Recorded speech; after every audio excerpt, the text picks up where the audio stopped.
بسم الله الرحمن الرحیم. حضرت مننه کوم د برابرو ملګرو او درنا پښتو ادبي ټولنې سوال د ملګرو حضرت مننه کوم چې موږ ښایسته پروګرام یې جوړ کړو او درنا د ملګرو ته په سوګند پورته کول او په ودو باندې ډېره ډېره مبارکي وایم.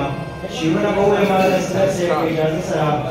مشر مېلمه ته دوه شعرونه راغلي چې خلک وایي چې جنت کې به مرګ نه وي، زه د مور په پښو کې پروت یم او مړ یم. خلک وایي چې جنت کې به مرګ نه وي، زه د مور په پښو کې پروت یم او مړ یم. لکه باچا خان د ژوندي ضمیر خاوند یم، کتابي قصو کې پروت یم او مړ یم. او دغه غزل چې هسې دا رنګ هم عجیبه شی دی، هسې دا رنګ هم عجیبه شی دی او خبرې بنګ هم عجیبه شی دی. هسې دا رنګ هم عجیبه شی دی او خبرې بنګ هم عجیبه شی دی. لکه د غرونو خلک ونړوي، توبه دا جنګ هم عجیبه شی دی. لکه د غرونو خلک ونړوي، توبه دا جنګ هم عجیبه شی دی. اکثر د ټول مرخبګان پیدا کړي، د جانان څنګ هم عجیبه شی دی.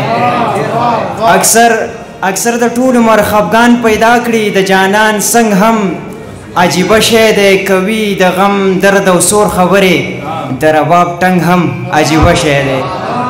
ډېره مننه. کوي د غم درد او سور خبرې، د رباب ټنګ هم عجیبه شی دی. د چا مجبوري د چا مستی بیان کی، د پانزیب شړنګ هم عجیبه شی دی. د چا مجبوري د چا مستی بیان کی، د پانزیب شړنګ هم عجیبه شی دی. انسان خو بیا هم تر لحد یوسي، ګورې پالنګ هم عجیبه شی دی. انسان خو بیا هم تر لحد یوسي، ګورې پالنګ هم عجیبه شی دی. چانه ولی جوړوي، چانه دشمن د الله، چانه ولی جوړوي، چانه دشمن د الله. دولت قلنګ هم عجیبه شی دی. چانه ولی جوړوي، چانه دشمن د الله. دولت قلنګ هم عجیبه شی دی. د وخت څپېړه اکثر خپل مخ له پخپله راوړي. درمان صاحب، د وخت څپېړه اکثر خپل مخ له پخپله راوړي. د زړونو زنګ هم عجیبه شی دی. د وخت څپېړه اکثر خپل مخ له پخپله راوړي.